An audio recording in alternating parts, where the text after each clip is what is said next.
buenas tardes, mi nombre es Carla Torres y hoy os voy a presentar mi trabajo de investigación, la determinación de la máxima eficiencia del puente autoportante de Da Vinci hecho de papel. Muy bien. El Renacimiento es una etapa muy importante de la historia del ser humano, que se caracteriza tanto por el desarrollo artístico que tuvo como por el técnico y el científico. Una figura muy importante de esta época fue Leonardo da Vinci, que entre otras muchas cosas diseñó muchos puentes. Entre ellos, el que pueden ver aquí, su puente autoportante. Es liviano, es sencillo de construir, es muy práctico y se soporta a sí mismo por su propio peso, sin necesidad de fijar entre sí sus elementos. Por ello, se ha convertido en una estructura clásica dentro de las construcciones de puentes de palillos y papel, siendo este último material un material sencillo con el que trabajar, muy versátil y sobre todo muy accesible para todo el mundo. Estos concursos de papel que se han sucedido a lo largo de puentes de papel que se han sucedido a lo largo de estos años en España son también una medida muy buena y muy creativa de incentivar en los alumnos ciertas aptitudes como el espíritu científico, entre otras muchas. Pero aparte de este análisis didáctico, este trabajo también sugiere otras preguntas, como ¿cuál es la máxima eficiencia que puede tener esta estructura? Este va a ser el objetivo de esta investigación, de forma que se definió eficiencia de una estructura como el cociente entre el peso máximo soportado por esta, por su propio peso, en este caso el peso del puente. Así que la hipótesis que se propuso en una primera instancia fue que la eficiencia del puente portante hecho de papel vea determinada por el gramaje, la densidad del papel, la geometría de las barras, de los elementos que la conforman y el propio diseño de la estructura. Para abordar propiamente este problema, se decidió seguir la siguiente metodología. Por una parte, se ha de estudiar cuál es la mejor forma que deben de tener las barras, de forma que sea la estructura lo más eficiente posible. Se propuso estas cuatro distintos tipos de barras.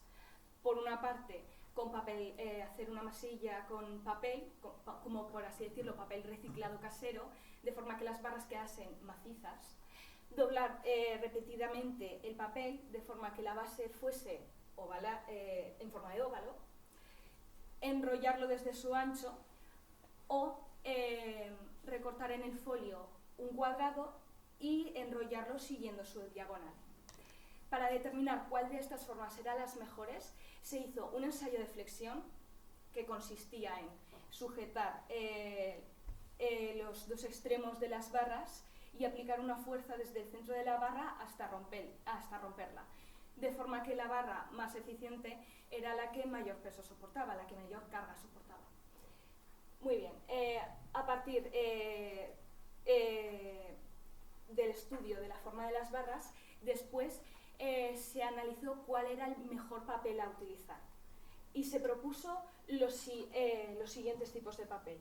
De 60 gramos partido por metro cuadrado, el papel de periódico, 80 el papel que normalmente utilizamos en el instituto y de 100, que es un poquito más grueso, tirando más a cartulina.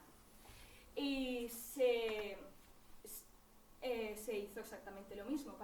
Se construyó un puente de 60 con papel de 60, de 80 y de 100, y en cada uno de ellos se hizo un ensayo de flexión, de forma que el más eficiente de todos se determinaría que ese sería el papel a utilizar.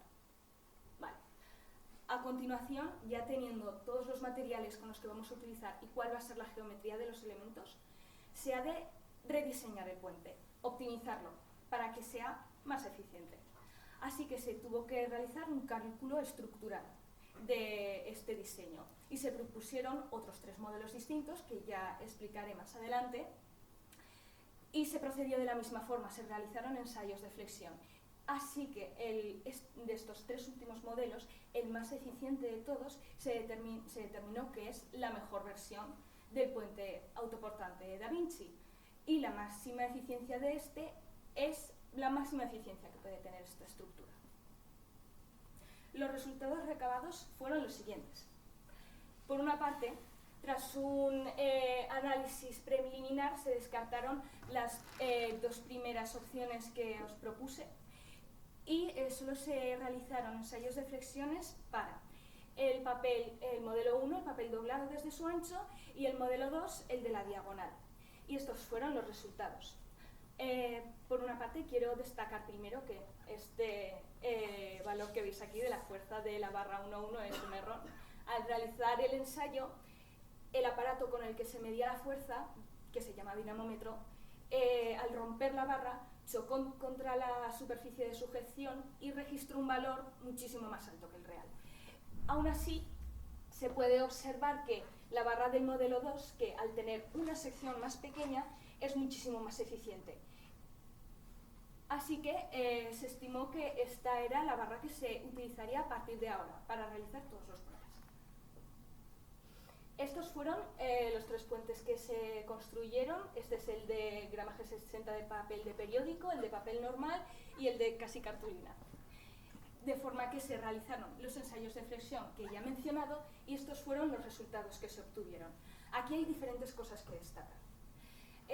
Por ejemplo, como pueden observar, el puente de las barras de gramaje 100, a pesar de ser el que mayor carga soporta, de casi 7 kilos, es el menos eficiente de todos, debido a su elevado peso, que no llega a los 100 gramos.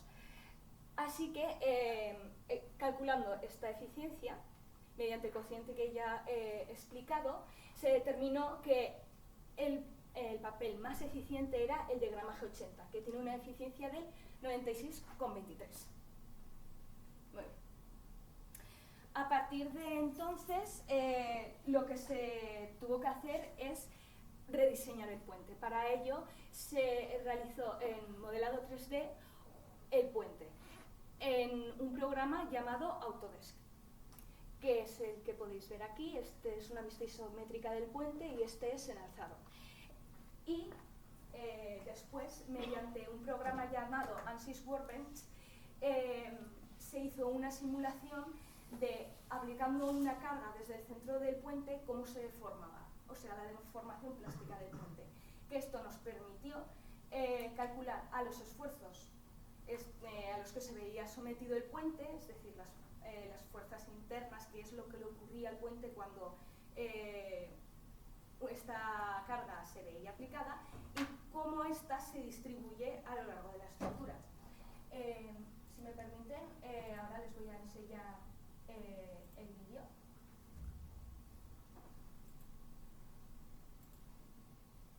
Muy bien.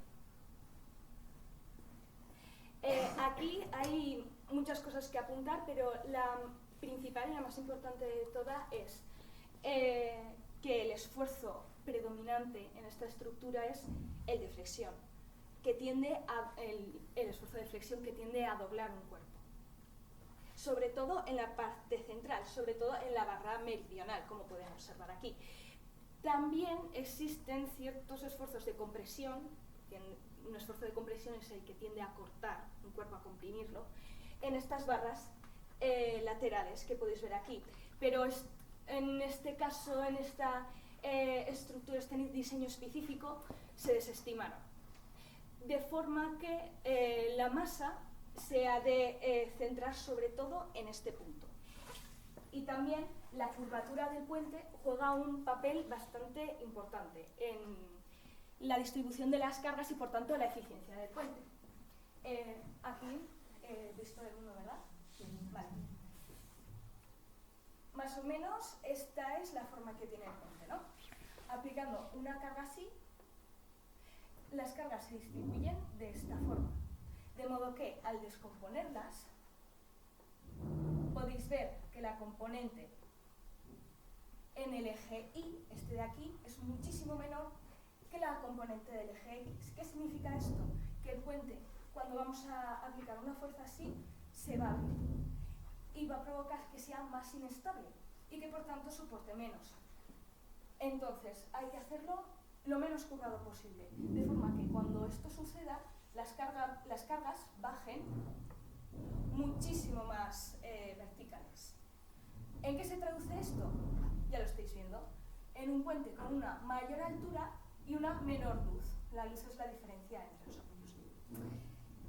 Que esto se resolvió aumentando la distancia que sobresale de las barras de aquí, como podéis comprobar. No sé si esto está demasiado claro. Vale. Muy bien. Entonces, a partir de estas conclusiones que se llevó tras este análisis estructural, se propusieron los siguientes 3 modelos de puentes. Este es el primero, en el que se aumentó. Primero, quiero dejar claro una cosa también que tenía que explicar, y es que estos puentes tienen el mismo peso que el puente diseñado de gramaje 80, es decir, 56 gramos, ¿vale? De forma que se aumentó el grosor, la masa, en la barra central y se disminuyó el peso en las laterales, las que funcionan, por así decirlo, como los apoyos del puente. A continuación se propuso otro modelo en el que se aumentaban las barras centrales y también las laterales de aquí, de forma que se disminuían las que veis aquí de forma más inclinada. Y el tercero es en el cual se aumentaron las 3 barras centrales de masa y se disminuyeron la masa de las barras inclinadas. Se procedió de la misma forma, un ensayo de flexión, y estos fueron los resultados que se recabaron. Para empezar, en el modelo 1, como ya os he dicho, se aumentó la masa de la barra central y se disminuyó la de las barras laterales, las que funcionan como apoyos. ¿Y qué ocurrió aquí? Bueno, al hacer, como ya he explicado antes, al hacer el puente menos curvado, más vertical, el esfuerzo de compresión que sufren estas barras es mayor.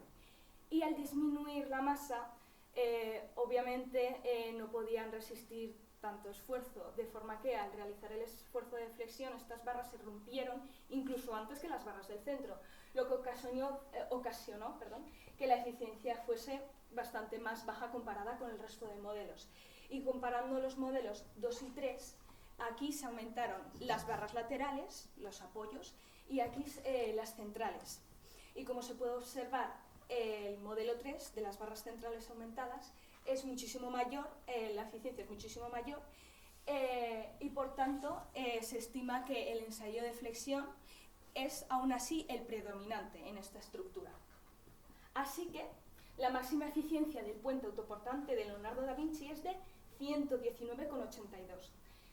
Para que se hagan una idea de la magnitud de esta cifra, el puente de Brooklyn, todos lo conocemos, ¿no? Es un puente colgante, uno de los más largos del mundo, pesa aproximadamente unas 14.600 toneladas y logra aguantar más o menos unas 80.000.